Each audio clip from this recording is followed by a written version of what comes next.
Yes, yes, yes. Welcome everybody to the Sunday show. This is Arsenal Fan Circle here once again, every Sunday, most every Sunday. And pull up a chair. You're all welcome here. If you're new to this channel, if you're catching us live for the first time, if you're watching it on rewind for the first time, do make sure to subscribe. We are a small niche community, but we're a very welcoming community and a lot of banter in here, a lot of fun stuff going on. And we've been doing this for a number of years, documenting Arsenal's rise from the Unai Emery days. So hopefully we can uh, see Arsenal progress this season and win a trophy or two this coming season. And notwithstanding, as I welcome Stan, the avatar, here with me, I'm sure he'll be with me shortly. Yeah, Um, Notwithstanding, teams will draw games. It will happen. It's more or less the matter of how you're going to draw points is what we're going to be talking about today. And Stan, for me, and thank you for joining me, Stan. Uh, for me, it's the matter of how we dropped these points yesterday. Um, I will never single out either the manager or the players. I believe it's a combination of both for me. So I'm not going to blame Mikel Arteta solely because the players he picks has to go out there and actually play football. And when you distill football down, it's a very, very simple game. You find the ball, you get the ball, and you pass it to another player. And silly mistakes are creeping into our game, especially at home. In the last, here's a stat for you, Stan. In the last 9 home games, we have conceded a first-minute goal on 4 occasions, and you're just putting yourself behind the eight ball each and every time, Stan. yeah. I mean, when you look back in the history books, it will say that we've got a draw, which isn't a loss. But I just look at it and think to ourselves that some of the problems that we had in not being able to get all 3 points, it I just have this feeling that it could have been avoided. There was more that we could have done in our preparation to make sure that we were better equipped to get all 3 points, and I kind of felt like that we didn't do that.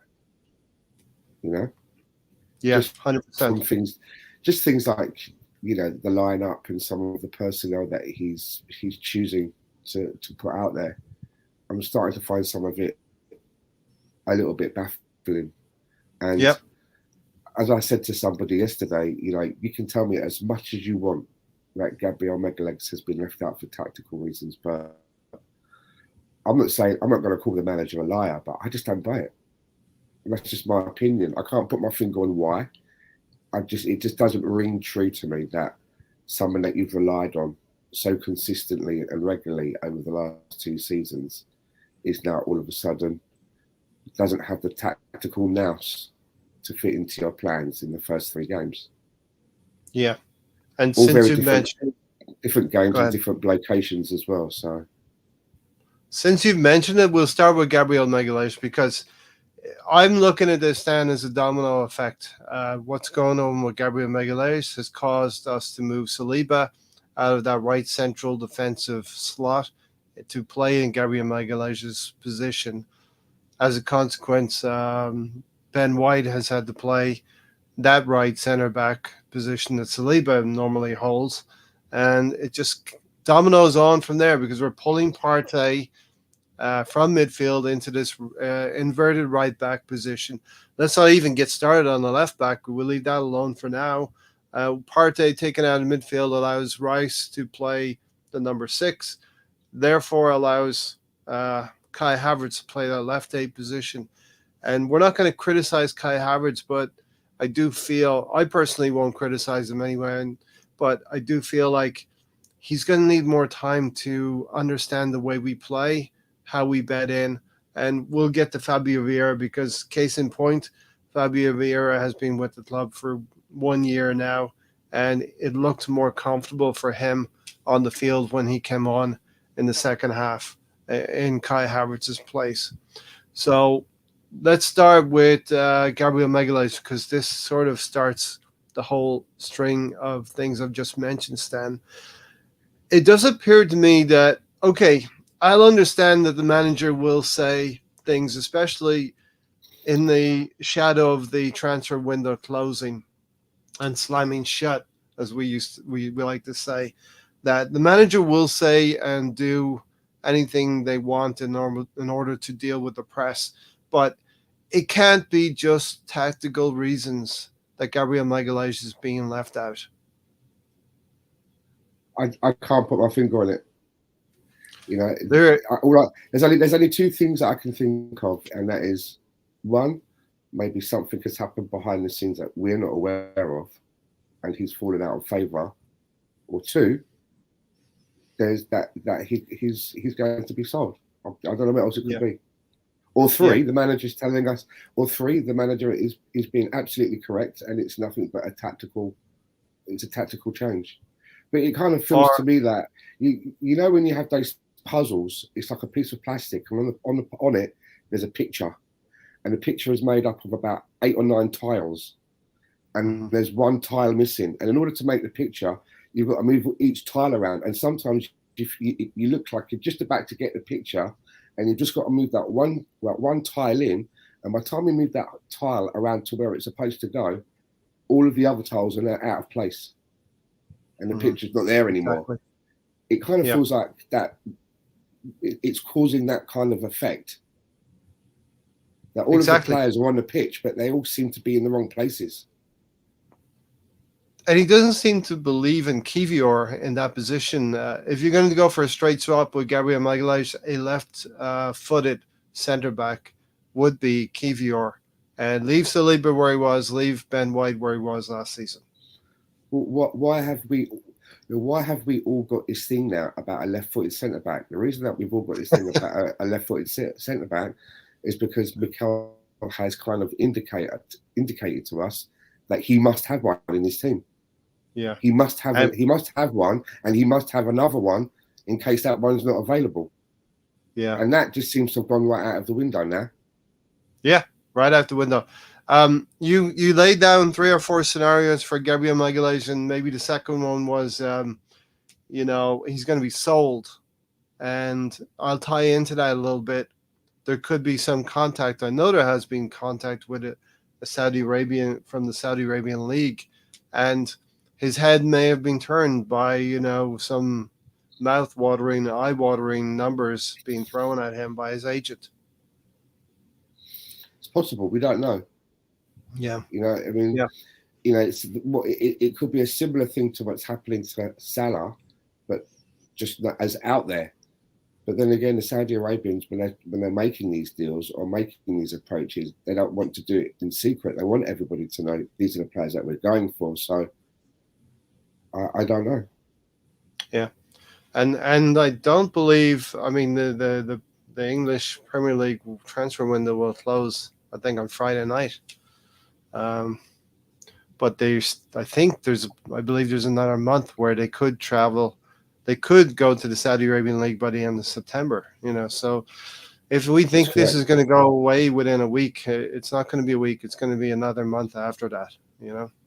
So and again, we're just speculating. We have no idea exactly why this is going on, but maybe we're even just reading too much into it, and this is just something that Mikel Arteta feels that is the way forward for the team. I don't know.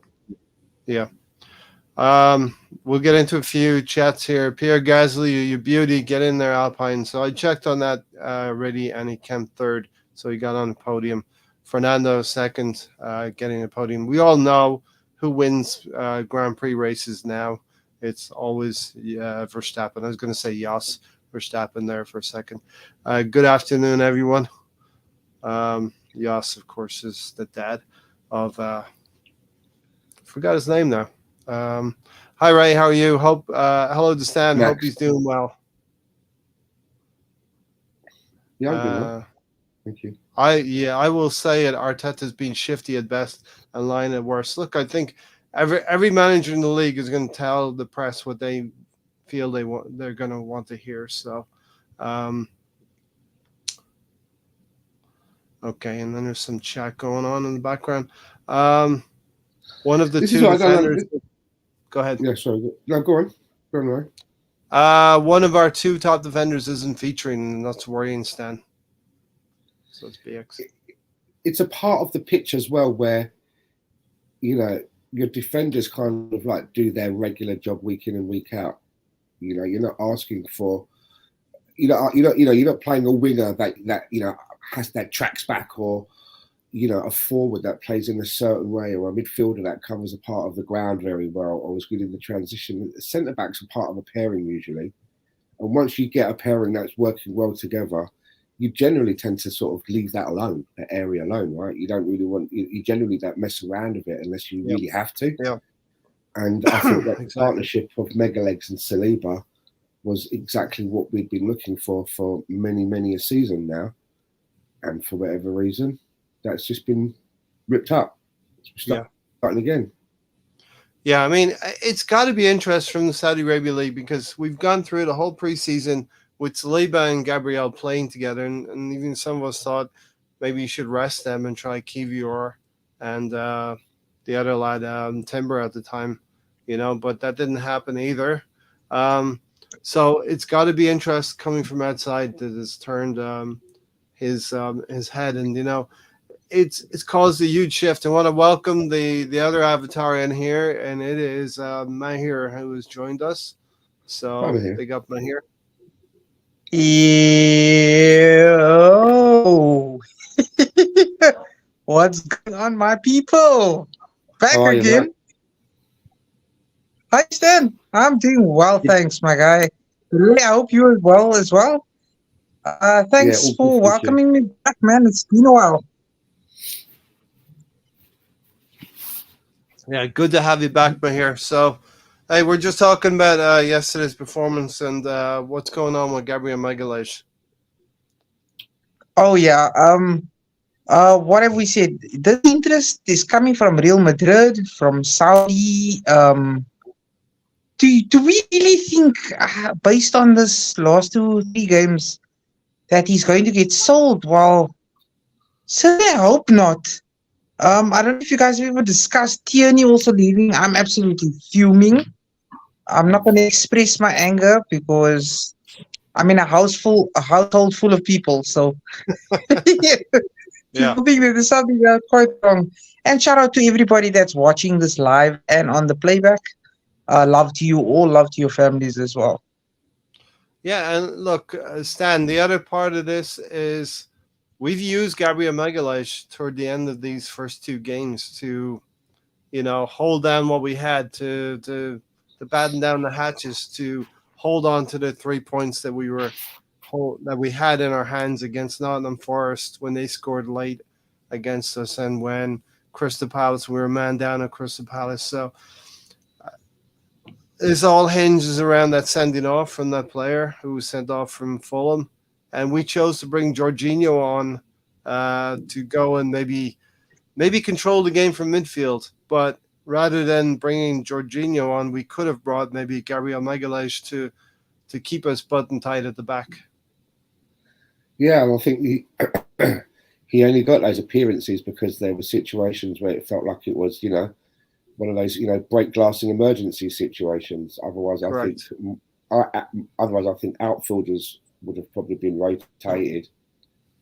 I mean, he doesn't have anybody else to turn to in that defensive area unless you want to skip Megalegs and go straight to Rob Holding, which is even, that's not something that we all don't really want to see or desire to see happen. So yeah, exactly. I can't really say anything else on Megalegs that I've already said. I just find it puzzling, and it's funny not being able to sort of like directly have an answer that you can definitely put your finger on and say, okay, so this is what's going on.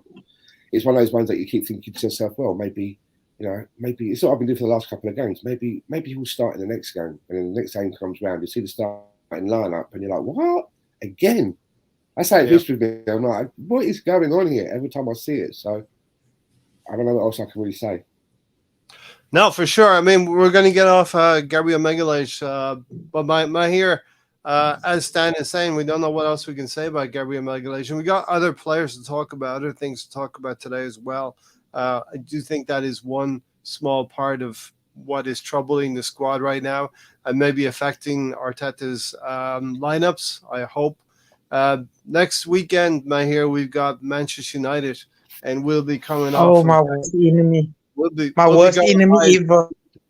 Yeah, we'll be going live exactly 7 days from now, right after that game. And we always wanted to win that Manchester United game, but with this drop points against Fulham, it's going to be a must-win game next weekend. And Mikel Arteta needs to look at his lineup again and have a huge rethink, in my opinion, Mahir. Yeah, and go back to basics basically because this is the reason why 93% of last season we did so well. He was not experimenting and putting players. Stan, he's put players so out of position. I spoke to a Ghana earlier on, one of my cousins, and he was just swearing left, right, and center. And I was like, it's no wonder you're swearing because this experiment of Thomas Partey and right back, Benjamin White as centre back, Kiwior on the left. You've got Shevchenko. You move Tierney out to Real Sociedad on loan. If that is a buy, if that has an option to buy, I'll be really sad to see Tierney, but he deserves bowling out at another quality club. But and then to force in Havertz, and I know he's played Trossard as per us all calling it, but now Trossard is looking rusty. So he put Eddie, and fair well, Eddie scored 2 goals in 3 games, but not the striker that's going to take us forward. You know what I'm saying? Yeah, Yeah, man. I can't. I yeah. can't deal with it right now. Listen, I Seriously. mean, it might have felt like a loss to some, but we did not lose the game.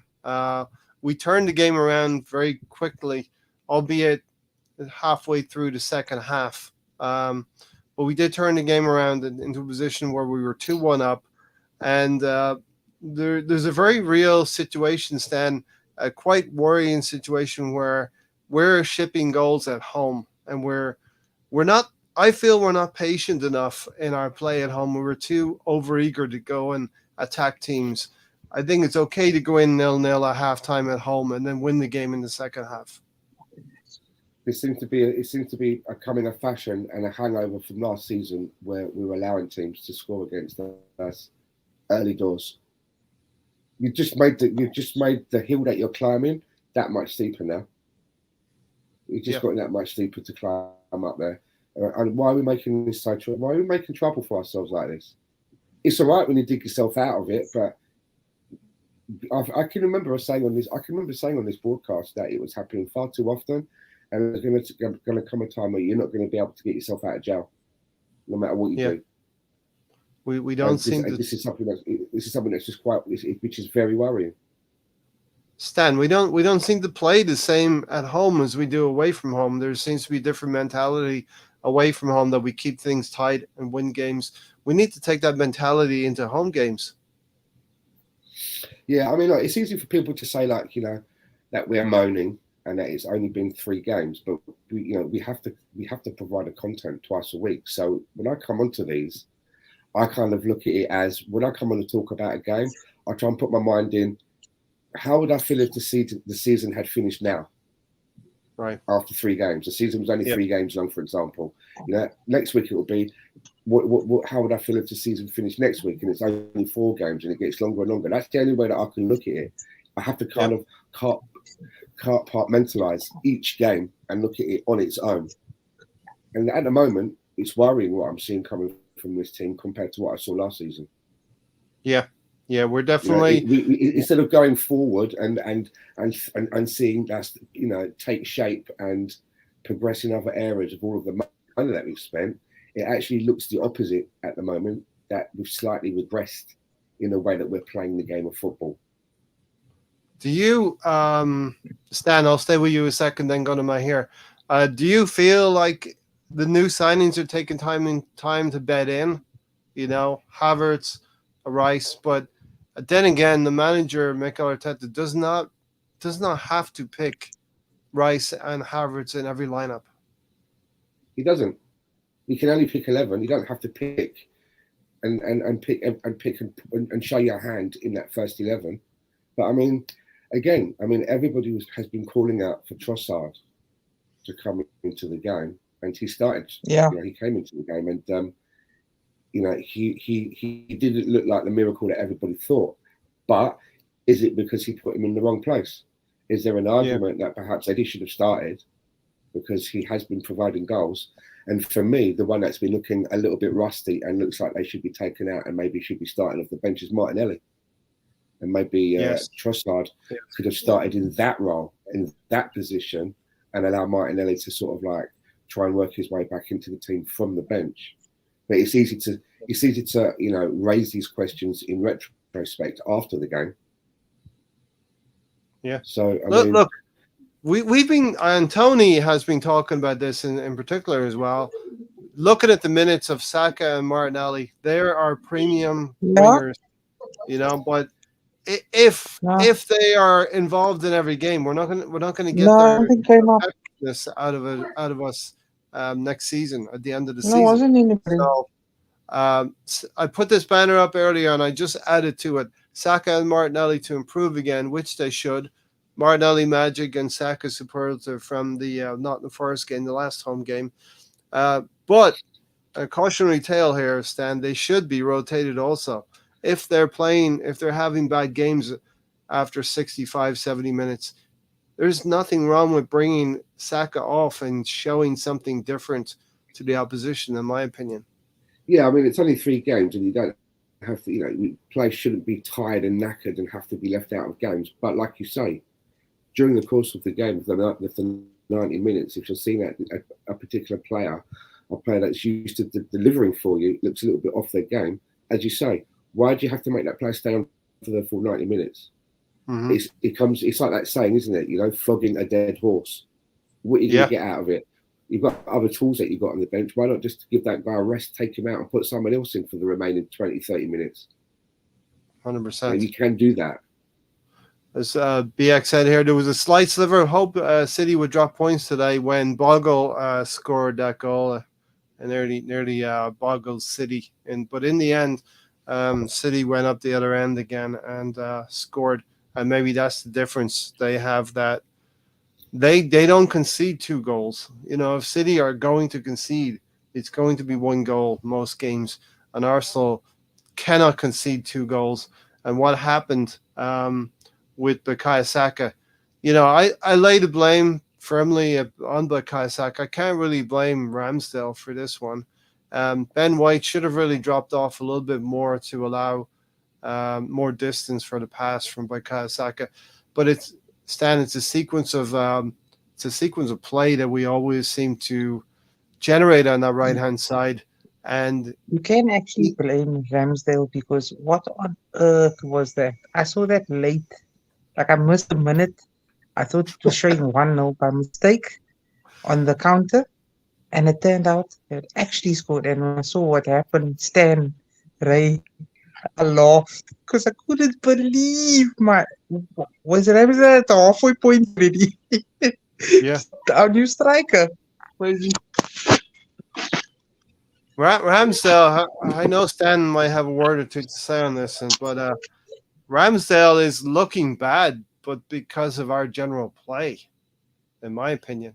I don't think he's actually doing anything wrong, Stan, but there will be talk about Ramsdale now we have David Raya in the squad.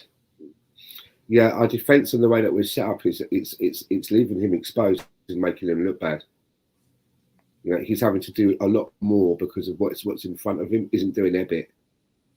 And he can't do it all. Mm-hmm.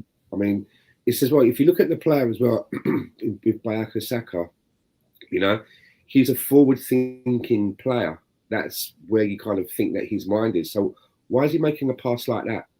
Why is he making that pass all the way back to the goalkeeper from where he is? Was there nothing else on? There was nothing else on ahead of him or next to him that he could have done instead of choosing to put Aaron Ramsdale under pressure like that. There's no need for it. Yeah. And we saw Fulham's press was quite impressive as well. They were forcing us into some situations in that first half that we didn't like. But I think it's a pattern of play that Bukayo Saka's involved in a lot. He comes short, takes the pass, and passes it sort of backwards or sideways. At that point in time, I just didn't think our angles were correct, our distances were correct. Ben White is our right center back, and he's playing in the right back position because maybe Partey's wandered off into midfield, inverting. So here we go again, Stan. It's a little bit of a domino effect with our lineup right now. Yeah, it's all of this. We need to have another midfield, a player that comes into the midfield from the defence, and I get that, but there's the other side of me that's like, but now we're lacking in defence, mate. If we're doing that, now we're taking somebody out of our defensive line. There's nobody thinking about that. It's like, if you want to play Thomas Partey, then fucking play him. Just play him where he's supposed to play. If not, play Rice, and if not, play Jorginho. But don't try and shoehorn them all in, because it doesn't matter. It doesn't matter which way you put the counters out. You can only have 11 of them. There's nothing that you can do.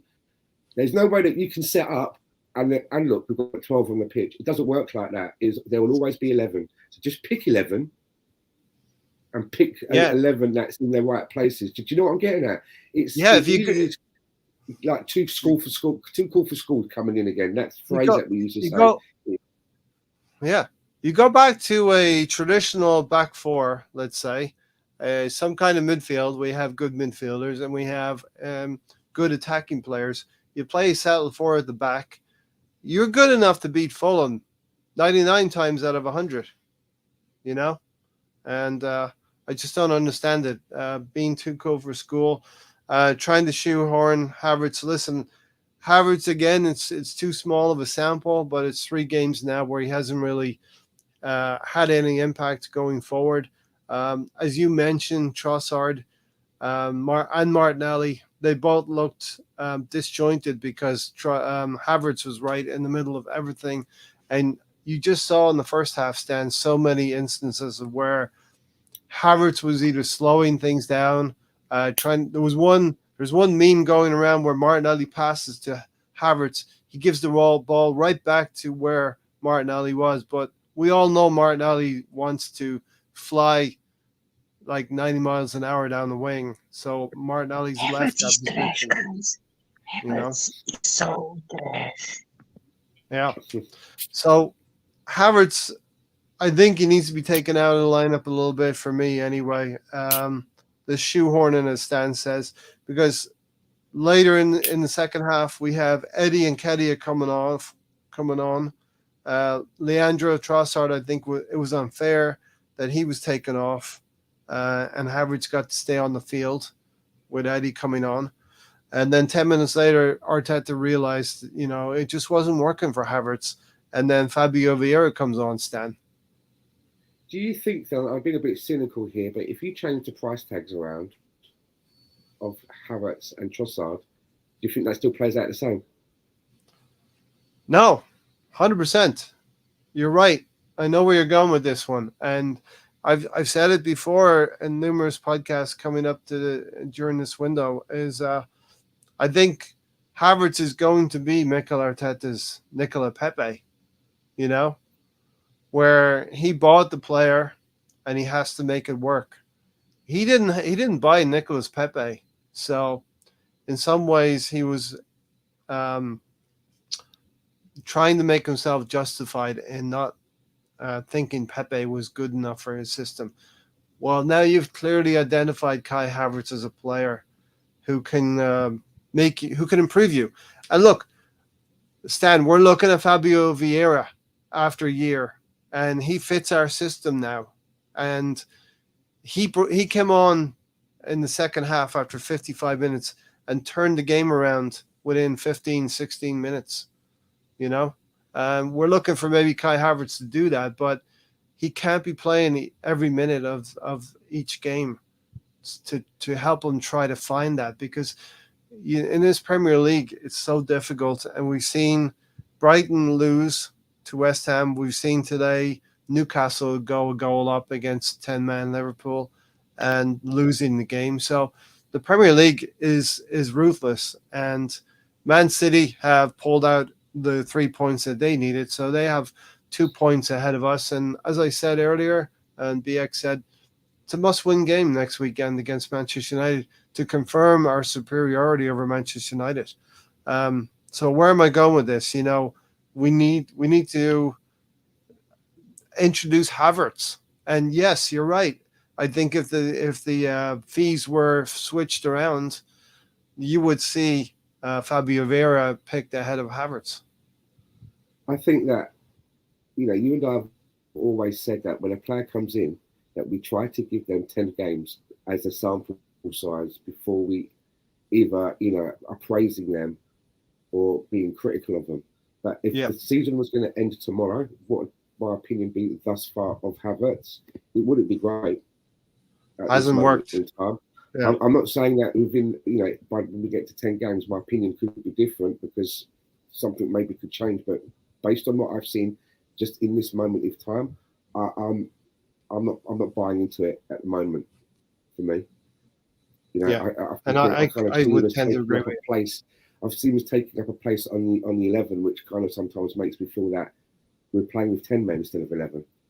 That place could be going to somebody else who could probably be giving us a little bit more, either offensively or defensively. It doesn't seem to be giving us anything in either of those departments at the moment. In the small sample size that I've seen, I would say. Yeah, and look, I'm looking at that left 8 position as something that's upsetting the balance of most of the team. Gabriel Magalhaes, if he's going to be left out, that's fine, but put his back 4 in there. Play Partey alongside Declan Rice, and Declan Rice could move into that left 8 position. We saw it against Manchester City for the Community Shield. Ødegaard can cook as our central attacking midfielder. And as we've mentioned, that Martinelli has looked a little bit off of his game, or not like the Martinelli of old. Yep. Is that because the partnership on that left-hand side has been disrupted now? I mean, it could be part of that as well. He's missing a player. He's missing the. He's missing the fullback as well, right? He's missing the fullback behind him, and he's missing the guy who's just inside, inside tucked into the field next to him as well. So that's just been totally ripped up, and we're starting again on that side of the pitch. And maybe because of that, it's making Martinelli look like he should be coming off of the bench. Another thing, I thought Eddie had a good game when he came on as well in the second half. But another thing Martinelli is missing is that connection with Gabriel Jesus. So Gabriel Jesus got a few minutes at the end against Fulham here. I don't necessarily feel he should start next weekend, but he will definitely be in line for a 60-40 split in terms of minutes, because let's say games are going to go 100 minutes now. The one thing that I am waiting for, and I'm thinking maybe we'll see something a bit different, is I'm interested to see how Havertz looks in the team alongside Gabriel Jesus. I'm looking to see whether we see Havertz playing as a second striker, and doing knockdowns for Gabriel Jesus to run onto. If that's something that we're going to see, maybe that's part of the play. So I'm interested to see how they play together. We've not seen that. Yeah, and also something I know that you don't necessarily want to hear maybe is Zinchenko as well coming on. I thought he looked pretty good yesterday in that left back position. I know your feelings on that. Though. Yeah, I'm just not. He's just not a player that I'm really that fond of. So I'm probably not the best person to ask when it comes to Zinchenko. When I see him coming off the bench, I'm kind of like, well. But I know that I'm in a minority, and I know that a lot of other people, probably 99% of everybody else, when they see him coming on, it's like, yay! Yeah, and I know he's not the best defender in the world, but I just think when he has his forays in the midfield, he just seems to connect a lot of things in midfield, and maybe he could play in midfield, but Mikel Arteta is never going to do that. He's going to play him as that inverted left back. BX said Arteta had a whole summer to make these adjustments, and now we look stagnant. Yeah, he had the whole summer, and it looked good in the Community Shield. It looked like, okay, we were rusty against Nottingham Forest, but we played okay. We had that burst in the first half where we got 2 goals, only conceded one. Going to Crystal Palace, should have probably won the game better, but I thought it was more controlled than last year away from home. Getting away with a 1-0 win and showing some grit and tenacity that you need to win away from home. But here, I really expected yesterday to be okay. We're 95% fit now, Stan, and we could pile on 3 goals against Fulham and maybe only concede one and not more than one, Wasn't the B though. BX said, laughing my ass off, Stan. I just said too cool for school in my head as well. Agree, BX. And with new decent players to work with. Still early days though. We have Manchester United coming into the town now, and they got a win in similar circumstances yesterday as well. So they will not want to lose in the capital for 2 away days running. They lost to Tottenham last weekend. This weekend they beat Nottingham Forest. BX said, I don't believe City are as good as they were, and this season was supposed to be closing the gap, but we're drifting backwards. I agree as well. And what do you think, Stan, about City? I don't believe they're as good as they were last season, but they're still able to grind out wins. They beat 2 teams away from home in Burnley and Sheffield United that you would expect to get 3 points against. And I just think Newcastle didn't turn up against City in that fixture. Newcastle played like Arsenal did a couple of years ago, trying to just get out with a 1-0 defeat, although Newcastle did pose a few problems. City are looking good so far, Stan. Well, I'm looking at this and I'm thinking, I'm looking at Man United, for example, and I'm thinking, I can't wait to be playing them because they look like this is the time to be playing them. Yeah. Even if they are winning, they're just squeaking their wins. They look like they're having trouble in their midfield and getting overrun. Yep. But on the same token, I would imagine that Man United are probably looking at Arsenal right now after some of our performances and thinking exactly the same thing. Yeah. They don't look like the Arsenal of last season. If we're going to play Arsenal, now is probably a good time to play them. They look like they're all over the place. They haven't settled into a formation that seems to be suiting them. Maybe we can nick points off of them. So that's kind of where we are. And as you were saying about Man City, they look like they're as not as organised as they were last season because they've lost some key players and brought players in that have to bed in. And instead of us being able to take advantage of that, we're in the same situation as well. It looks like we're bedding in people and trying to work things out when we should be closing the gap. We should be getting closer to them, and now is the time to be doing it. And instead, we're fucking about with our own systems and messing around and tinkering and making the gap bigger. I look at it this way: when you win the league, you have that style and panache. You have that swagger about you. We're the champions. We're confident. We know what we're doing, and in some ways, maybe City have a more settled team going into the start of this year. For us, last year we brought Jesus and Zinchenko, which fit us perfectly into our system. But we're trying to bed in a Havertz. We're trying to force a Havertz to bed in. Declan Rice looks a little bit more comfortable in that role. So, look, can I also just say this before we move away from Kai Havertz? The one thing that I will say, and I've probably said this before on this broadcast, that if it doesn't work, right, the worst case, let's look at the worst case scenario. The worst case scenario is that if it doesn't work, after 10 games, 15 games, we're not seeing anything from him, then what we're going to do, because we've signed him on a 5-year contract at over 300 grand a week.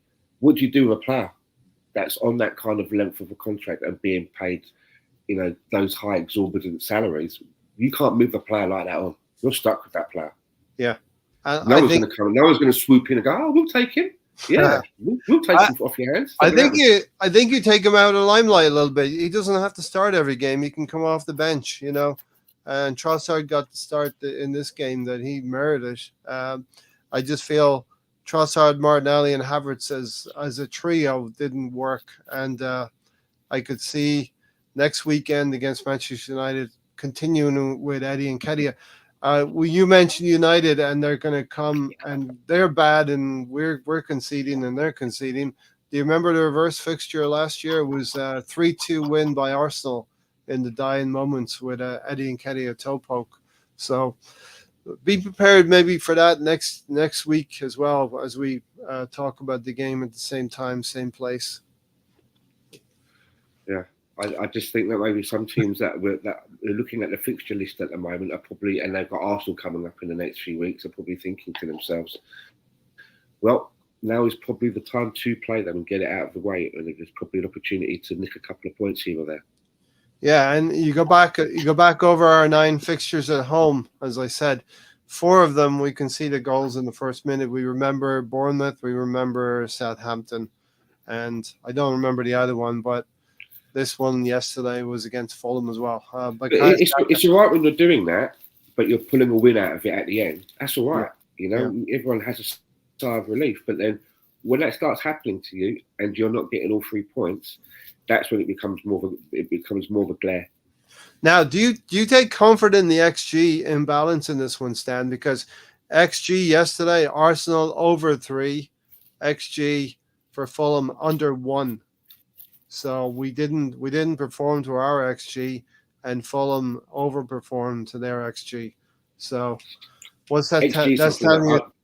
I will say that XG is something that I don't put a lot of stock into as a stat personally. I just don't know how you can have an expected this or an expected that, because things don't always go as expected. That's how I look at it. Whether it's talking about goalkeepers' expected XG or a striker's XG or whatever, it's just one stat that I've never really spent too much time looking into, and I just kind of feel, as I mentioned, I just don't see how you can expect something.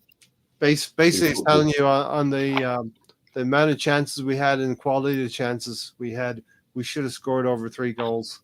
Oh yeah, I always look at that. You got something like 17. If you've got 17 chances, and only sort of 3 of those are on target, and you've got 1 goal, then you need to look at that, and that needs to be addressed. If you're in a situation like that, you need to work on your finishing. Yeah. Stefan said, I still think it's going to be difficult for anyone to close the gap on City. I was thinking about this today. I mean, if we're going to continue to have a good season and finish second, we need to win trophies. There's 3 other opportunities to win trophies. So the league is not the only avenue for success this season. And we need to be fighting on all 4 fronts. And we need to rotate a little bit more. I think people were hoping that, we were going to be like the new Liverpool, or how Arsenal was when we used to battle with Man United. And what I mean by that is, maybe out of 5 seasons, you finish in second place, maybe 3 or 4 of those, and maybe win 1 league or 2 leagues. Do you know what I mean? But you're there battling to the end, and if you don't win it, you're going to finish second. I'm not so sure that we're in that place yet. I'm not so sure that because of what we did last season automatically means that we're going to finish in second place or first place this time out. Yeah. And look, for us, again, that goes to what I was just saying a moment ago about having expectations in football. You can't have them. You can't expect, because of what we did last season, you can't expect that we will finish second or above this season. It don't work like that. Doesn't work like that. And we just seen Liverpool confirm superiority over Newcastle. They always seem to go up there. I've not seen any football this morning. Is that what happened there? What was the score? 2-1 to Liverpool. They scored a winner in the 93rd minute, and they scored a late equaliser after being a man down. Van Dijk with a red card, a foul on Isak. That's what winning teams do, isn't it? They find ways to win. Yeah, and little Lord Fauntleroy, as we call him, has got to be under a little bit of pressure up there now. Losing to City away from home and losing to Liverpool, tough games, but probably games he would have been expected to make a move with. And some of the Newcastle faithful walking out a little bit early in that game. So yeah, I mean, The league is not easy, and talking about Liverpool confirming superiority over Newcastle, we have to do the same thing over Manchester United next weekend. You know, they're going to come in to our place, and we'll talk about a little bit more detail in Thursday night forum as well. But I would prefer maybe Eddie and Kedia starting that game up front, a little bit of physicality up against Martinez and Varane, and you know we take it from there. With Arteta's got to Arteta's got to go back to basics against a top six side in Manchester United coming in. We can't play Partey at right back against Rashford.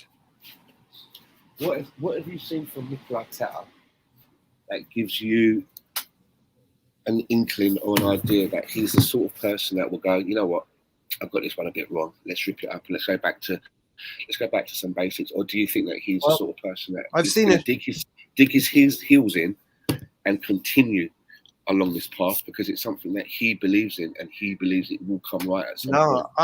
I've seen it. Listen, I've seen it. Eddie Nketiah has been good this season, and he scored that goal against Monaco leading up to the Community Shield. But he played Kai Havertz up front against Manchester City, and he played a double pivot with Partey and Declan Rice in midfield against Manchester City in the Community Shield. Had his settled back for, unfortunately, Timber getting injured. Well, he didn't get injured in that game, but the following weekend. But Timber played. Gabriel Magalhaes played, Saliba played, and White played in sort of settled positions while Zinchenko was injured. So I have seen it in the Community Shield, and I will be dumbfounded if he doesn't go back to a settled back four next weekend against Manchester United. Well, let me play devil's advocate, which I enjoy doing, as you know. Yes, you know, last season, a lot of people were saying one of the critiques against Mikel Arteta was that he didn't use the squad enough. He didn't, he relied on the same. He relied on the same people, and also that it didn't seem that that we had a plan B of any kind. Well, so far this season, he's using a lot of the squad. He's he's changing things around.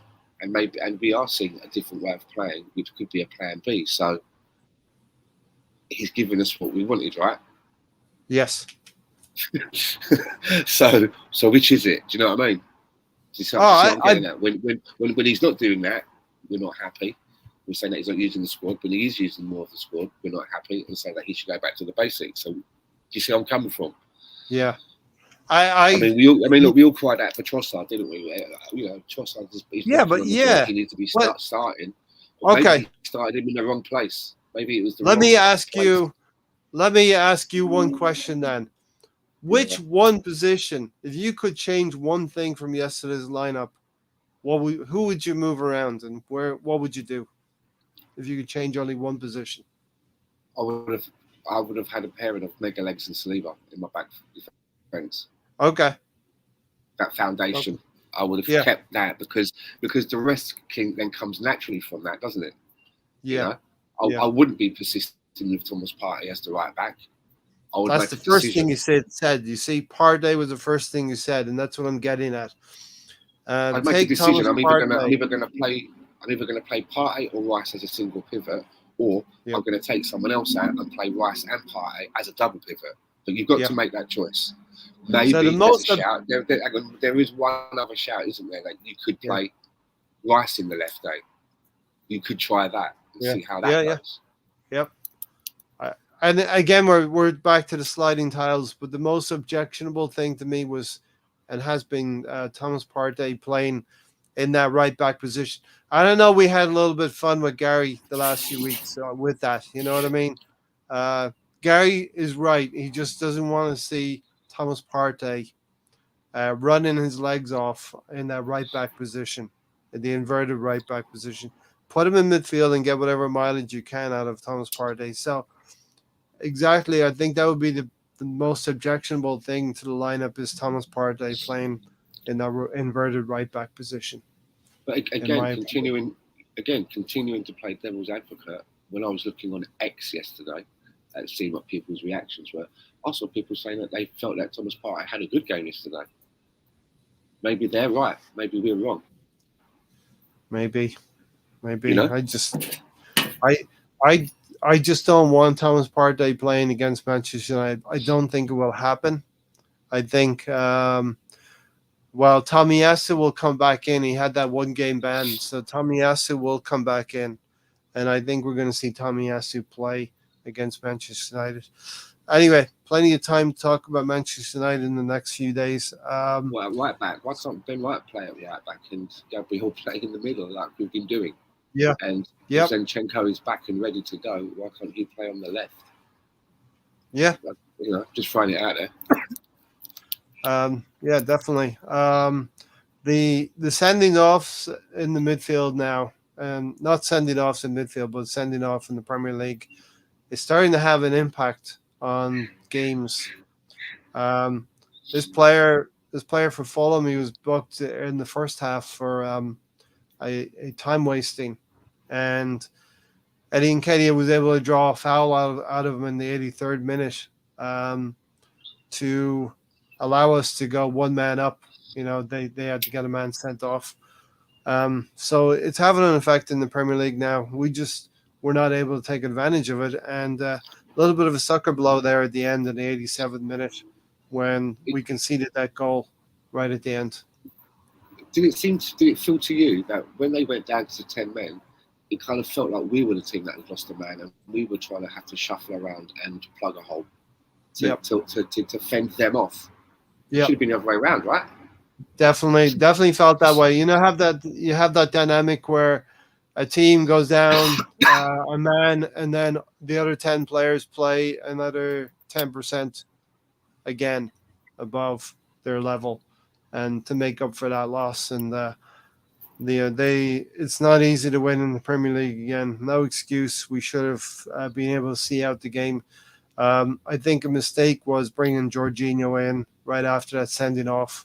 I understand you're trying to keep possession and see out the game, but maybe this is a problem playing at home where we're too open, and Arteta's trying to go for that third goal when we should have really just kept things nice and tight and stay 2-1 in the game and see out the game.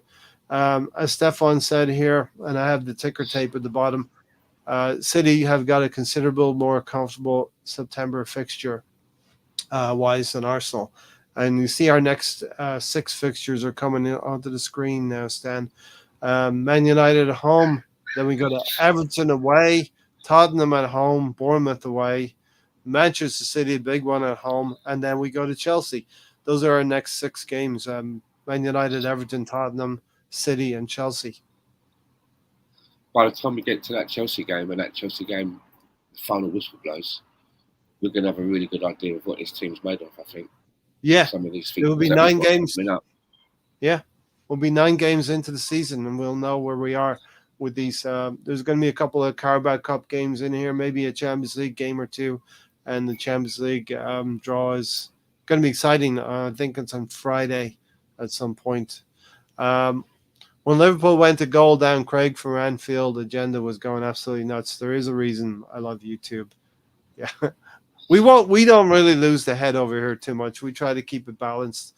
Bring in Gabriel Magalhaes, says BX, and Spencer's here. The players' time wasting is changing games. Not the refs. The refs are going to be the refs, you know. So those are. Sorry, what's that, Stan? I was just saying, especially after the week that we've had with the controversy of the Mike Dean comments as well. Yeah. You know, which doesn't help. Doesn't help. He tried. You know what he did there, Stan? He tried to phrase it as they're not my mates. They're just like my colleagues, and I'm working with them. And he kind of wanted to phrase it like, you know, the way you don't want to show up a mate at work if he's doing something bad. You might want to take him to one side and have a private moment, but not do it in public. That's what Mike Dean was trying to say. I actually think that the whole reason that Mike Dean has even said this in the first place is that he enjoys being in the spotlight. He doesn't want, even though he's no longer being a referee, he wants to somehow keep himself in the spotlight. And right. I reckon within the next couple of years or so, he's going to have a book that comes out. He's going to have a Yeah. book that comes out, and he's Yeah. going to try to have put That's a fair secrets in point. there and let stuff out. I think he's really trying to keep himself in the sunlight, in the spotlight. And it wouldn't surprise me if you see him doing a back page expose or something in a newspaper soon, which he'll be getting paid for, right? We get paid 10 grand, 20 grand, or whatever the going rate is for a story. Yeah, he'll have his payday at the end of the day. 2 goals conceded again at home. It's not very good reading, and going to need to keep it tight against Manchester United. Let's talk about the goals we did score then, Stan. What were your feelings going into the? Let's talk about the first half. So a lot of possession, not a lot of real chances coming our way. No, this is what we've been doing a lot. We are putting ourselves into a lot of situations where we have a lot of creativity, but we don't simply finish our chances. Yeah, it's as simple as that, really, isn't it? I mean, yesterday, right? When we started doing all of the mad substitutions and that, when I saw Gabriel Jesus getting ready to come onto the pitch, I didn't think to myself like, yes, he's going to nick us a goal. I don't look at him like that. I don't look at him as that kind of a player. Yeah. And maybe that's what we're missing. Yeah. We're missing someone that when you see them coming on, you think to yourself, yes, he's going to come on now and he'll be able to nick us a goal and get us back into it. I think we're missing that. If I felt like that when I looked and saw Gabriel Jesus coming on, I wonder what the opposition felt. It probably was. Maybe they didn't think, oh no, look, they're bringing him on now. Now we've got our backs against the wall. Maybe they don't feel like that, because I didn't feel like that. I'm not saying that, and I'm not saying that to diss Gabriel Jesus. He does bring a lot to the team, but I don't look at him in that way. And maybe we should have a player that we do look to in that way, and the opposition looks to in that way, and it would probably give us a different result. Mentally, right now, mentally, I'm stacking up a player that I've been repping from Brentford who can't currently play for a few months yet because he's serving a ban. If you stack him up against Gabriel Jesus in January, February time, I'd feel a lot more comfortable if he was coming on the last few minutes, because he would give us that aerial presence, he would give us that physicality and give us that touch up front. Of course, it's Ivan Toney I'm talking about. Or maybe even if we were break the bank for an Osimhen, someone like that, So second half, I felt bad for Trossard. I didn't think he had a bad first half, but irrespective, Trossard comes off in the 45th minute and Eddie Nketiah comes on.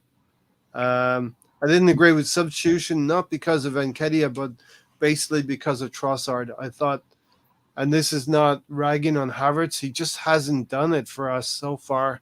So if a player who's not excelling in our system in Kai Havertz, he just shouldn't be on the field that much. And that's what I meant a moment ago when I said to you, if the price tags were different on the two players that we're discussing, Trossard and Havertz, would it have gone the same way? Exactly, and that's where... Do you know what I mean? Absolutely. If we paid 27 million for Havertz, would he be the one that would be coming off the pitch or not getting as many starts? Absolutely. I feel like Arteta is giving Kai Havertz every opportunity and trying to kickstart his Arsenal career in the league. And I don't think we have time to do that. We don't have time, as Gary would say, we don't have time for projects. You see, it's easy for Pochettino to go into Chelsea, put out a lineup, and not have a Mudryk in there.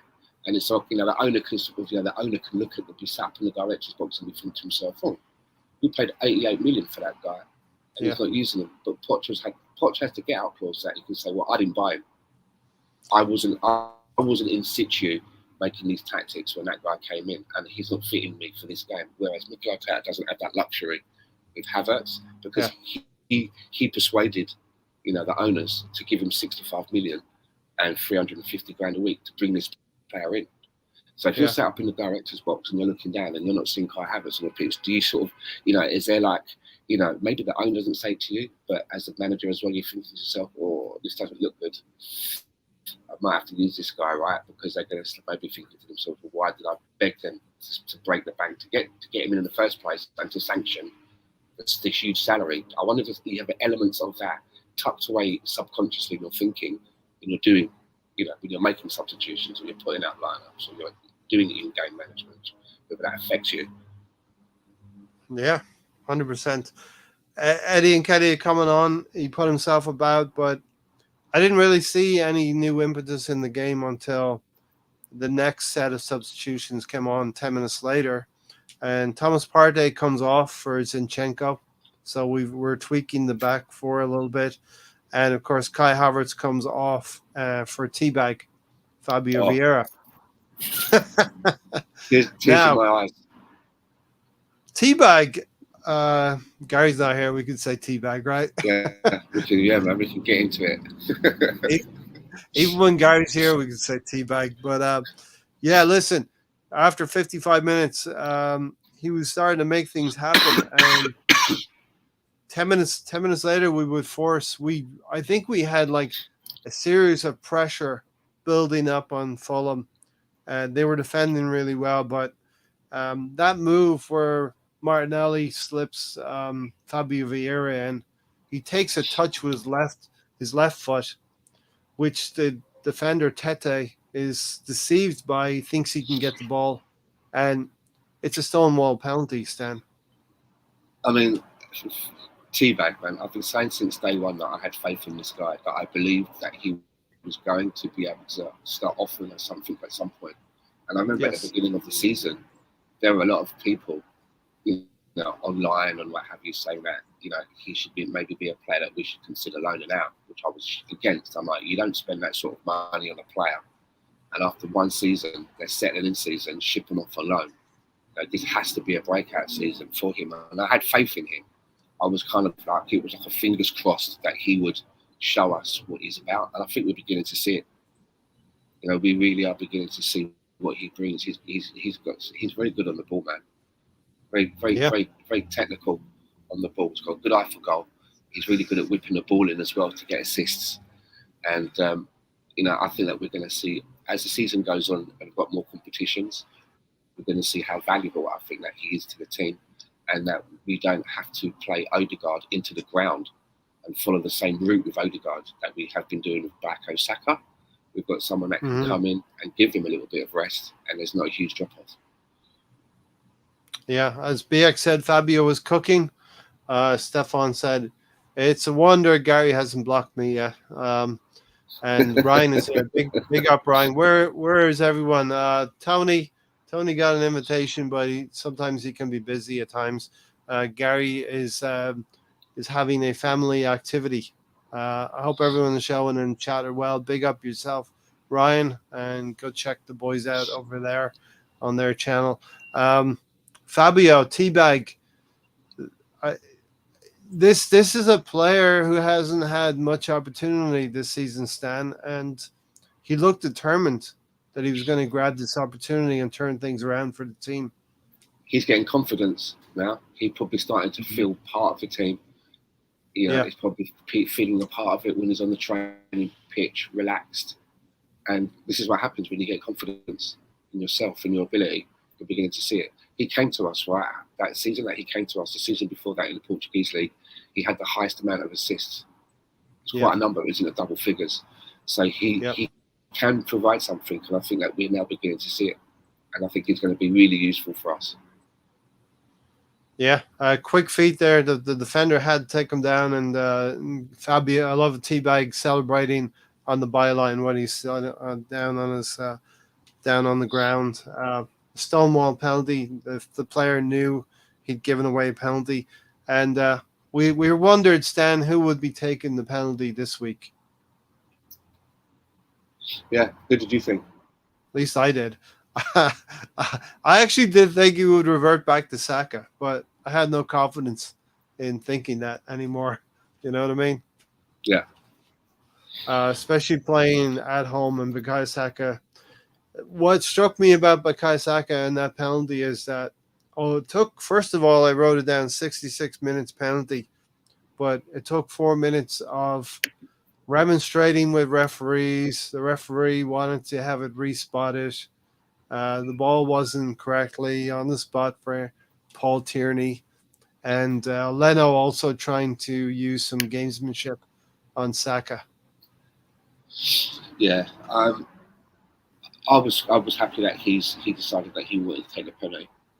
It shows us as well that we've got more than one person that can take penalties. We don't have to rely on the same person all of the time. Uh, I'm fairly cool with them changing penalty takers. Mr. Tom, we're getting to Eddie and Kedia very soon. You've come at the right point in the podcast. Yeah, 70 minutes in, you're probably right about knowing that. Anyway, Tom, his technique, Stan, for that penalty reminded me what he tried against Barcelona.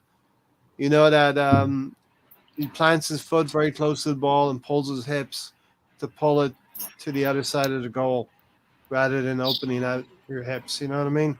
The one that he missed against Barca, that was the exact same technique. Only he got it this time. Yeah, he's obviously been practicing. He's been practicing at it, exactly. 1-1 at this point, and the crowd's in it now. And I was a little bit distracted, I have to say, by something going on at home here. But before we knew it, we were 2-1 up, and Eddie and Kenny had scored. Yeah, and he's beginning to score on a regular basis, isn't it? That's what, 2 and 3 games. 2 and 3 games, and had an effect in the Crystal Palace game as well. To be fair, yeah, it's not a bad stat. I mean, I don't know whether Gabriel is going to be ready to start next week, but I mean, even so, do you put him back in automatically, or do you start bringing Gabriel Jesus? Does he earn his way back into the team by coming off the bench and showing that he should be starting, or do you just automatically bring him in? Do you know what I mean? From day one, there you go. Yeah. Thanks, Eddie. You're back to the bench. No. I said earlier in the stream, I was like, remember last year, it was a 3-2 win over Manchester United. He played physically well up against the butcher from Amsterdam, Martinez. So I'm looking for a similar matchup again next weekend for Eddie to use his physicality against Martinez in that game. And Eddie should be feeling good about himself now, Stan. He's going to be playing against Manchester United at home next weekend. Well, we hopefully. Don't know, do we? Yeah, we don't know. We don't know. We got to ask Uncle Mikel, if that's going to happen. But really, could be one of 4 players starting in that position if you think about it. Yeah. It could be one of 4. It could be Trossard, Eddie, Havertz, or Gabriel Jesus. Who would you pick? Who would you pick, Stan? I would stick with Eddie.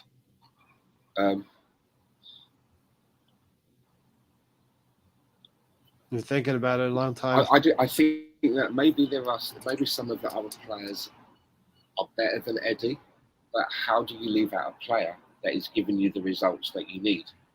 That's doing what they're supposed to be doing. As I keep saying, the rarest commodity is goals. That's the most sought after thing that you want, and he's providing them. So it's up to Eddie to try and keep his place in this position that he's going to, and it's up to Jesus to try and usurp him. I say it should work. It doesn't. I wouldn't. Yeah. Unless you've got like an Mbappe that's been out injured or has been suspended, he just walks back into the team, right? Because he's a different gravy. But in a situation where we are, I think it's you have to give players. You've given them the opportunity. He's paying you back. Now it's up to him to keep working. Now that he's got Gabriel Jesus sniffing at his ankles. What can you now do in that situation? You're going to sink or you're going to swim. If you can't handle it and he starts going off the ball, then we know that we can just slot Gabriel straight back in, right? Yeah, I agree. I don't think Gabriel Jesus will be ready for a full 90 minutes anyway. And Eddie has not done anything wrong in the last few games, actually. If you really analyze it, we can be grateful to Eddie for the 2 wins and the draw that we have had so far, all 7 points. We would have definitely dropped 2 against Nottingham Forest. Maybe didn't get the penalty against Crystal Palace. So I think the best thing that could have happened yesterday, just talking about that position through the middle, the best thing that could have happened to us yesterday was Trossard playing really well, getting an assist or a goal. You know, to continue to give Mikel Arteta something to think about. Now he's probably made a decision a little bit easier for him. For the next game, he's probably thinking, okay, well, you know, I did try Trossard. I knew people were clamouring for that, but it didn't quite work out. And I can relax now and either pick Eddie, Jesus, or Havertz. You know what I mean? It may have made his thinking a bit easier for him. Yeah, 100%. By Trossard not coming in and excelling, grabbing his chance and doing something. You know? Yeah. Listen, I don't want to be picking on Havertz, but I actually thought Trossard and Martinelli's game were affected by Havertz as well. That he wasn't able to. He didn't look like he was able to play in Arsenal's system just yet, and there's some things he needs to learn about where to be and how to do it. Fabio Vieira, he looked different gravy, as you said, when he came on. Mr. Tom said, shamelessly favoring a player, tut. Anyway, let's talk about Eddie. Well, we're in the Eddie chat right now. This should be a Eddie-only chat, to be honest. Look, to be fair, we've come a little bit from 100,000 a week. He doesn't deserve it. You know, as long as Eddie Nketiah keeps scoring goals, that's the currency that will keep Arsenal fans quiet about him. You know what I mean? Oh yeah, for sure. As Stefan said, if he's doing the job, you can't drop him, and he's doing the job right now. Fulham were a little bit 6s and 7s with that sequence of play, Stan. I think it was Saka who Fulham thought had fouled a player. The player was right on the byline and playing everybody onside, and Fulham were still trying to play a line on the edge of the area when the ball came to Fabio teabag. Yeah. Is that where he whipped the ball in? Yeah, and he just whipped the ball. He just fitted that ball in perfectly. That's the kind of service that Eddie is going to thrive on. Those balls right in front of him. And all Eddie really had to do was use the pace of the ball and guide it onto the goal. Yeah, I think we're going to see more of those assists from Fabio Vieira when he comes onto the pitch. That's what he does. He's very good at putting that ball into the right area, or literally putting it on the plate for players.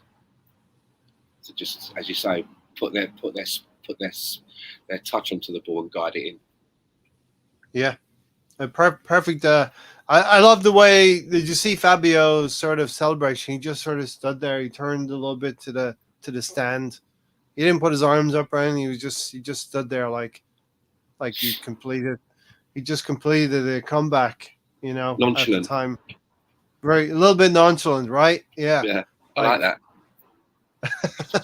I do as well. A tiny little bit of swagger about him, right there. He's almost like this is what 35 million quid gets you. Yeah. You know what I mean? Yeah. Sam Greenwood's here. Eddie is a good sub, otherwise Champions League level, so Leeds can have him.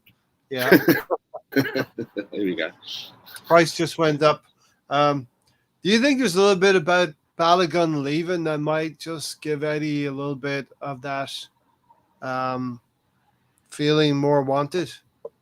Stan? Well, there's nothing than feeling more wanted than getting onto the pitch. Yeah. True. Yeah. Indeed.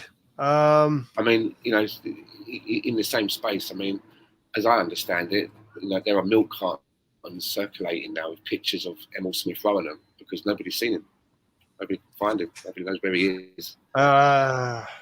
That's got to be the next player we got to try to start to activate here. He had a good under 21s or under 23 championship, won the European Championship with England, and I thought we could help build him into a season by giving him more and more minutes. But hasn't happened so far. This was the first minutes for Fabio Vieira, so hopefully we can do the same thing for Emil Smith Rowe. Yeah, you'd like to even so. Nelson. And even Nelson as well, Reece Nelson, Okay, so that's it. We finished 2-2. Disappointing that we dropped 2 points there. We weren't able to. We had a lot of time. We weren't able to force a winner at the end. Bernardo comes back and gets a point against Arsenal. And look, I'm not going to. Can I ask you, Yep. what did you think about it where it looked like Leno came out to get the ball and it looked like he handled it outside the box? What did you Yep. think of that? There were some people saying that he still had 1 foot inside the box, regardless. And if you've still got 1 foot inside the box, then it doesn't matter if he was slightly out of the box with his hands on the ball. But to me, in real time when I saw it, and I think it was the reaction of the player, it was either Teabag or Martinelli that was trying to run onto the ball. Their reaction as well really looked like it handled. Yeah. Stefan's going to crash. Been a long weekend. Thanks. Take care, Stefan. Cheers, Stefan. Definitely, Stan, as the referees tend to not take what the players are saying as Bible, but you have to believe the players believe what they saw when that happened. You know what I mean? What There did has you to be think? some. It looked like it. Can you be outside the box while touching the ball inside the box? You know what I mean? His momentum may have carried his feet over the line, but the ball never crossed the line. Is that possible? I don't exactly know what the rule is. Maybe someone can tell us. I'm looking at you, Mr. Tom. I think if you're encyclopedias, Mr. Tom, if you've still got 1 foot in the box and you handle it, your hands are on the ball outside, then it doesn't matter. I didn't know that, so I think it I suppose depends you on have to where the understand the ball. rules, right? I think it depends on where the ball is. You can be outside the box and still. He definitely looked touch like the he had ball. his hands on his ball outside, and then his hands on the ball out of the box to me at one point. It looked like it. I mean, if you're able to check a VAR on other things, why can't you check VAR for that? They never really went to VAR to check. They seemed adamant that it wasn't an offense. You know what I mean? Yeah. Sam said Trossard's been very good, as has Rice. Saliba, mostly Saka, before fading last game. Needs a rest. Yeah, look, those are players who are trending upwards. I thought Bukayo Saka was disappointing first touch from Bukayo Saka when he gave the ball away, and a disappointing final touch for that corner. It never beat that first defender on the corner. But yeah, I wish they had looked at that, Stan, more closely with Bernd Leno. Yeah. But they never did. You know what I mean? Yeah. Couple of other things to clear up before we get out of here, unless you have a couple of things to add as well, Stan. Mikel Arteta, he got himself a yellow card. Again. And did you see him sort of saying to the fourth official, thanks a lot, man. Thanks. Yeah, That's just great. Thanks. Was it about the Bert Leno situation? It was actually related to the Bernd Leno handball, which he felt quite sure about as well. Yeah. Yeah, he's getting himself a few yellow cards now, isn't he? I'm very sure it's where the ball is and not your feet. Yeah, so they maintain the ball was inside the area. Your feet can be anywhere as long as the ball is inside the area. You know? Okay.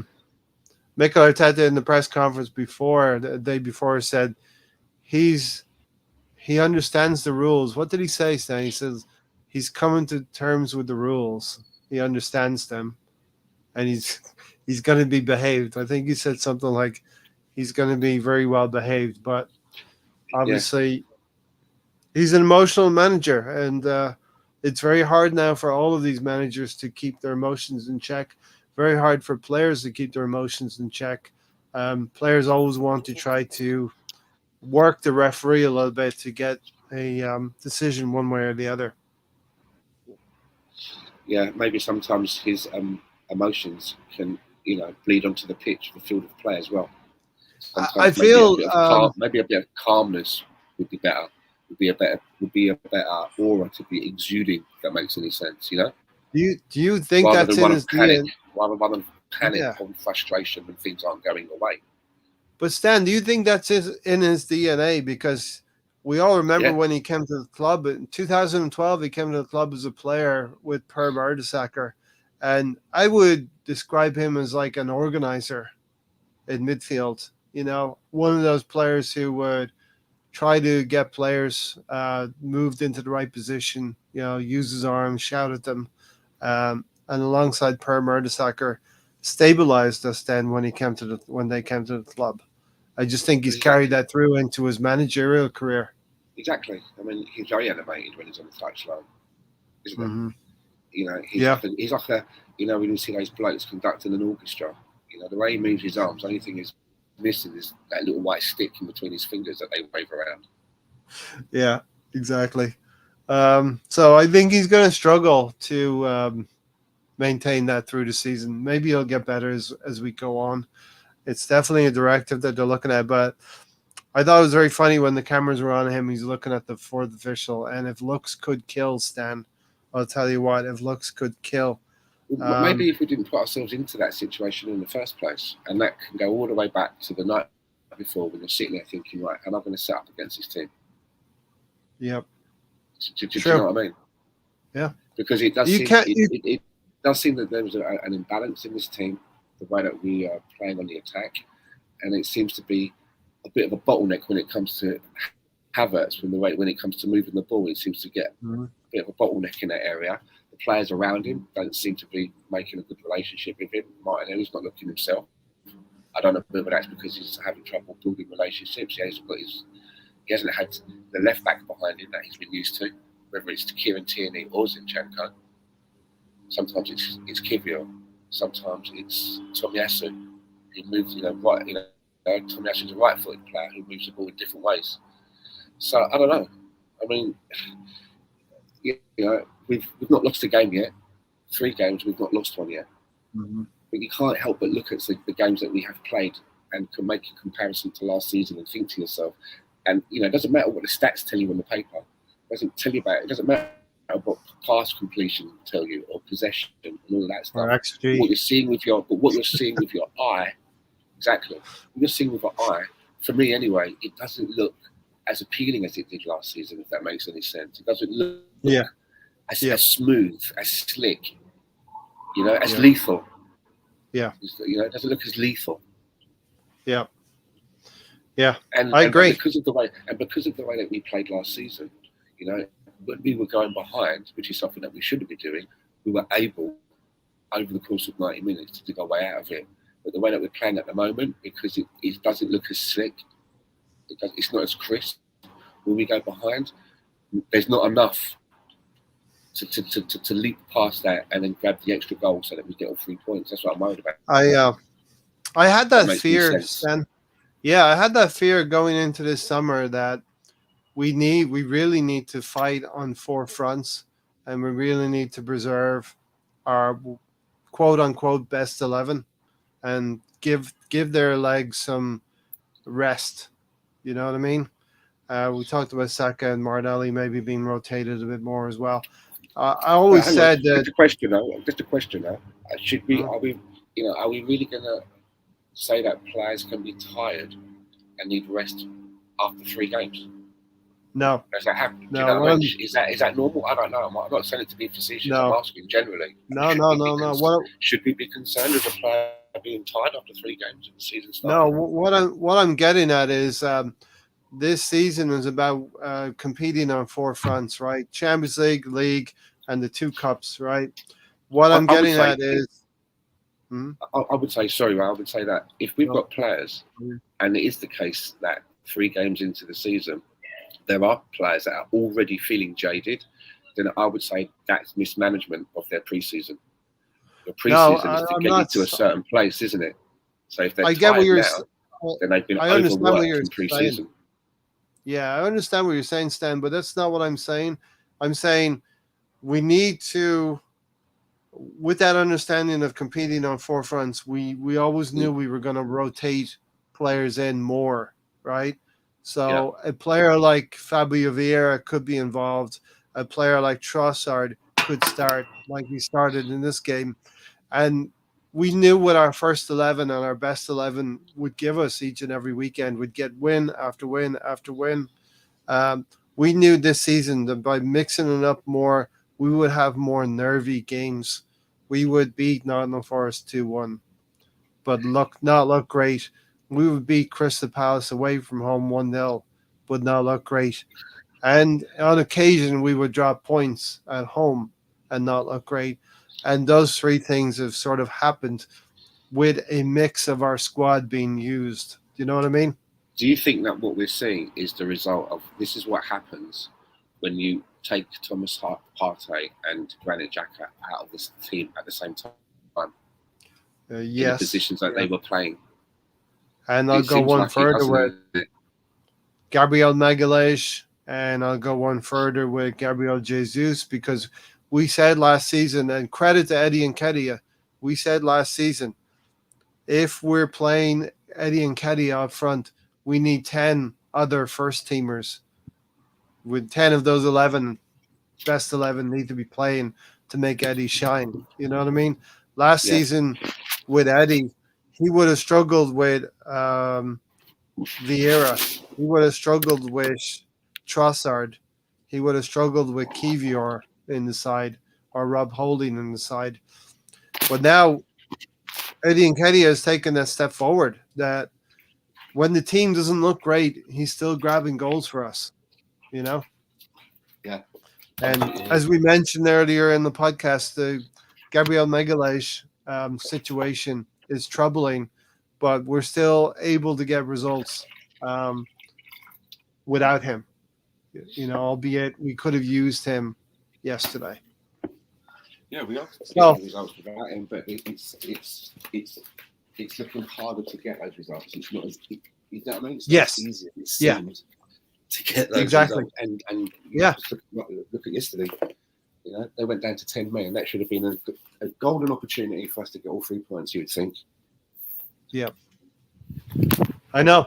Well, I'm not making excuses. It is difficult to win in the league, even if you're a man down. Liverpool were a man down, and they were able to win. If you had that man advantage, it's still not that easy, because the other 10 play harder, and Liverpool pulled the win out. People are talking about mentality, Stan. Liverpool showed that mentality, a man down. Are we missing that killer instinct right now?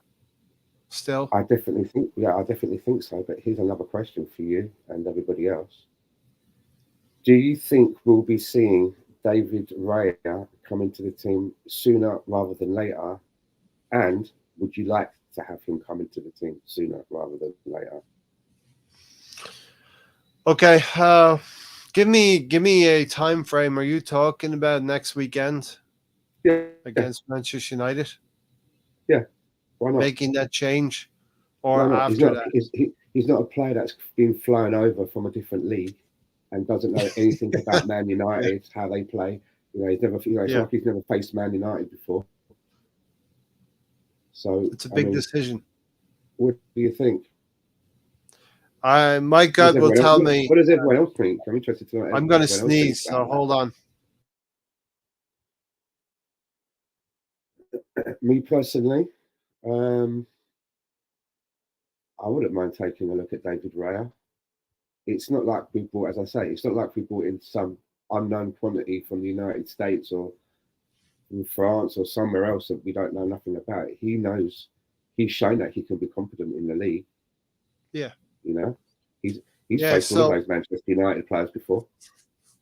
I would agree with Sam here that Ramsdale did nothing wrong. I believe Mikel Arteta will persist with Ramsdale in the short term. And the short term will be against Manchester United at home. He's under pressure, Stan. But you say that, right? Ramsdale has done nothing wrong, but neither has Gabriel Magalhaes, as far as we know. Yeah, I know. You see what I'm getting at? This is what I'm saying, that this manager, the decisions that he makes are not always based on straight cut who done something wrong. Sometimes he just puts people in. I think the difference.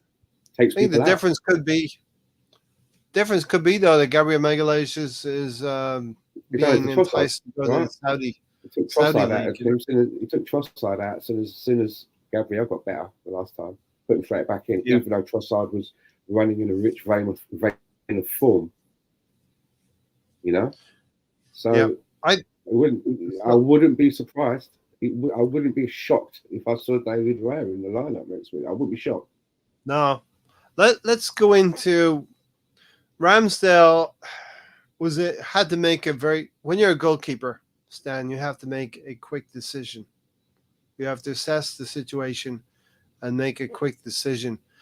Obviously, there's two things that he could have done: either go forward toward the player and rush him into making a shot, or you attack the player with the ball and make the player with the ball make a decision about what he wants to do. So, if you're a goalkeeper, you rush towards that attacker, Pereira, at the time. You're changing your responsibility for making a decision and putting that onto the player who has the ball. And maybe Ramsdale could have forced that player to do something he wasn't ready to do.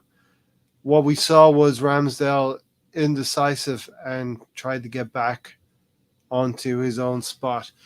Do you think it's valid for me to say maybe Ramsdale could have gone forward and forced the player into doing something else? Well, these are the situations that you don't want to see happening. You don't want to see your goalkeeper being put in that situation by a teammate in the first place. But when you do get a situation that's like this is where you see whether your goalkeeper, what they're like, how they handle that situation, right? Yeah. They find themselves in a situation that they don't want to be in, how they're going to get themselves out of it. And maybe there is an argument to say that he could have been more decisive one way or the other, rather than being a little bit in no man's land. He would have either back further enough or cutting the space down between, for the guy on the ball. I'm trying to think of a similar situation. Jens Lehmann in the Champions League final. Do you think that's fair to compare the two? Peter Schmeichel I've never watched that back. Situations. Peter Schmeichel was always very good in them kind of situations. He was very good at making the goal appear a lot smaller for the guy with the ball, by making himself big. Yeah. The keeper has to live with the decision that he's made, and Ramsdale has. Look, I'm not blaming Ramsdale. He's obviously hung out to dry by Saka here. Exactly. But when you're hung out in the first place. Yeah, when you're hung out to dry by Saka in this situation, Ramsdale needs to maybe cover for Saka's mistake here, and it's an impossible situation. And it's just one we can look back on in hindsight and wonder what he would have done better, what he could have done better. And for me, maybe Ramsdale may now say today that he would have done better by charging out toward the player rather than trying to find his feet, go backwards. And the commentator kind of said that the player was trying to curl it into the top right-hand corner, mishit it, and it went into the bottom left-hand corner and caught Ramsdale off guard. Yeah. But one to think about anyway, Yeah. Let's get through a few comments and we'll get out of here. Hope all is well, Stan, the man, and Ray from Moss Across the Pond Sports Talk. Already a Sunday show. Wow, on the way back to City from the lake. But wow, Liverpool winning with 10 men. Darwin brace. And we should have beat Fulham. Definitely we should have beat Fulham. Look, City are going to drop points as well. It's not ideal to drop points at home against Fulham, but it's going to happen. City dropped points against Everton last year and numerous other teams as well. Just dropping 2 points is not the end of the league. Sam said players shouldn't be tired, but we need to limit minutes to last the whole season and not drop off at the end of the season. And that's the thing. I think Mikel Arteta is trying to use his squad efficiently, but in some ways I'm not comfortable with Partey playing right back and the thing with Gabriel Magalhaes. We'll find out more as the days go on, Stan. Anything else you wanted to chat about before we get out of here? No, not really. I don't think so. All right, let's go through the results real quickly. Chelsea beat Luton Town 3-0. Raheem Sterling's back. He scored 2. Tottenham. Stan, did you see Tottenham? No. They're starting to look a little bit more organized at the back, and they have players up front who can hurt you. So I think they're going to be decent, but we should be able to deal with them. Madison. What was their result? 2-0 away from home to Bournemouth. Madison is playing really well for them. You got points for Brentford versus Crystal Palace. Yeah. You're the only one this weekend to get points. Was I? Yes. So I should put a smile on your face. You're on 4 points now. You got 3.5 points for that game. Arsenal drew 2-2.